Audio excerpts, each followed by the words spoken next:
बदतमीज बहू। सभ्यता से भरपूर शास्त्री परिवार की इकलौती बेटी मोहिनी को बचपन में ही पढ़ाई के लिए विदेश भेज देते हैं, जहां से वो सालों बाद ग्रेजुएशन पूरी करके इंडिया वापस आती है, जो अब संस्कार, सभ्यता, संस्कृति जैसी चीजों से कोसों दूर होती है। एक सुबह मोहिनी शॉर्ट ड्रेस पहने, कानों में हेडफोन लगाए जोर जोर से इंग्लिश गाने गाती हुई घर में घूम रही होती है। सुबह सुबह भगवान का नाम लेते हैं, राक्षसों की तरह चिल्लाते नहीं। पॉप्स, आपको अच्छे गाने की बिल्कुल समझ नहीं है, सो ठीक है, चिल पिल। अरे मोहिनी, पापा से ऐसे बात करते हैं क्या? सारी तमीज भूल गई हो। ओह मॉम प्लीज, इतनी बड़ी भी कोई बात नहीं हुई, सो डोंट ओवर रिएक्ट। ऐसे ही दिन बीतते हैं जिसमें मोहिनी के तौर तरीके, रहने और बात करने का ढंग उसकी मम्मी पापा को परेशान करने लगता है। भला कोई मानेगा कि ये मेरी बेटी है? रीति रिवाज और संस्कारों से तो इसका दूर दूर तक कोई नाता नहीं, और अब तो लगता भी नहीं कि कभी होगा। अरे ऐसे कैसे नहीं होगा? लड़कियां सारे नखरे अपने माँ बाप को ही दिखाती है। ससुराल जाकर उन्हें सब कुछ करना भी पड़ता है और मानना भी। पत्नी की बात शास्त्री जी समझ जाते हैं और कुछ ही दिनों में अपने से भी ज्यादा धार्मिक परिवार में निखिल के साथ मोहिनी का रिश्ता पक्का कर देते हैं। रिश्ता तो पक्का कर दिया, पर यहाँ मोहिनी को कैसे मनाएंगे? शादी ब्याह के मामले में आटे में नमक जितना झूठ तो चलता है जी। इसी तरह एक के बाद एक तिकड़म लगाते हुए दोनों मिलकर मोहिनी को शादी के लिए तैयार कर लेते हैं और मोहिनी निखिल की शादी हो जाती है, जिसके अगले दिन से ही मोहिनी दोबारा अपने पूरे अवतार में शॉर्ट ड्रेस पहनकर घर में घूमने लगती है। बहू को ऐसे देख सास की आंखें फटी की फटी रह जाती हैं। अरे ये क्या बेशर्मी है, हमारे घर की लड़कियां जींस तक नहीं पहनती और तुम बहू होकर इतने छोटे कपड़े पहनकर पूरे घर में घूम रही हो। सीरियसली मॉम, प्लीज आप अपनी इस 80 के दशक वाली सोच में मुझे इंक्लूड मत करो। हाय तौबा, एक तो बेशर्मी दिखाती है, ऊपर से सास के साथ जुबान भी लड़ाती है। अरे जल्दी कपड़े बदल कर आ, घर की पहली आरती तुम्हें ही करनी है। इतनी देर में निखिल भी वहां आ जाता है। माँ, पापा आने वाले हैं, पूजा का सारा सामान तैयार है ना? ये पूजा हमेशा मेरे बॉयफ्रेंड्स के पीछे पड़ी रहती थी और अब हस्बैंड के पीछे भी आ गई।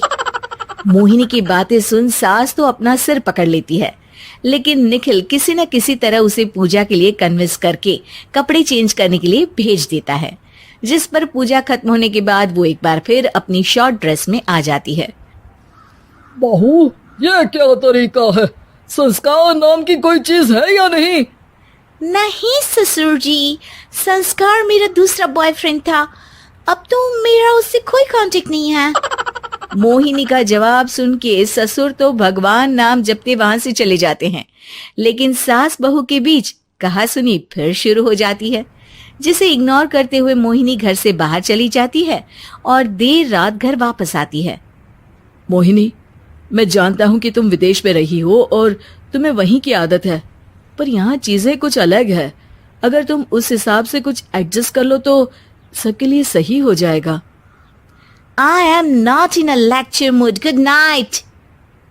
अगली सुबह मोहिनी देर से उठकर एक बार फिर उसी तरह सबके सामने आती है, जिस पर उसकी सास कुछ बोले उससे पहले ही मोहिनी की दोस्त मोनिका और रेचल वहां आ जाती हैं। Oh hi darling, how are you? OMG, we missed you so much. I missed you too darling. Ram Ram, इन्होंने तो तुमसे भी छोटे कपड़े पहने हैं। अरे तुम लोगों के अंदर कोई शर्म लिहाज बाकी भी है या सब बेच खाई?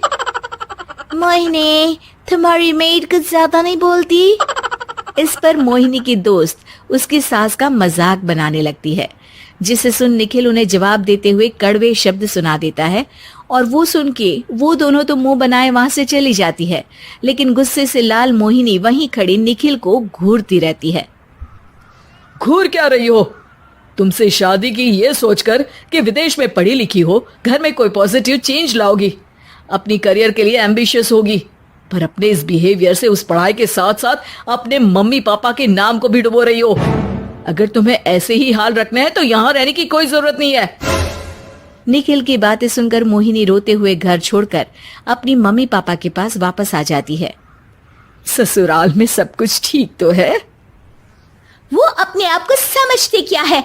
मोहिनी पर चिल्ला रहे हैं? मैं क्यों उसके इशारों पर चलूं? मैं अपनी लाइफ अपने तरीके से जीना चाहती हूँ और वो ना आप लोगों को मंजूर था और ना ही उन्हें है। तुम यहाँ नहीं रह सकती। अपने पापा की बात सुन के मोहिनी हैरान रह जाती है। हाँ, तुमने बिल्कुल सही सुना। अगर तुम्हें अपने इस घमंड, बेशर्मी और बदतमीजी में ही जीना है तो तुम यहाँ भी नहीं रह सकती। बेटी, मैं मानता हूँ हमारे यहाँ रीति रिवाज बहुत मायने रखते हैं और हमने उन्हीं के ओवरडोज से बचाने के लिए तुम्हें विदेश भेजा था। एक लड़की जो शादी करके घर और बच्चे संभालती है, उससे तुम अपने आप को ज्यादा समझ सको इसके लिए भेजा था। तुम उससे ज्यादा समझो और बनो, पर तुम तो किसी दूसरी ही ट्रेन में चढ़ गई बेटा। उसके मम्मी पापा बहुत देर तक मोहिनी को सारी बातें समझाते हैं, जिन्हें सुनकर मोहिनी को अपनी गलती का एहसास होता है। वो जॉब ज्वाइन कर लेती है और ससुराल वापस आकर उन्हें मॉडर्न बनाती है और खुद भी कुछ रिवाज सीखते हुए खुशी से रहने लगती है।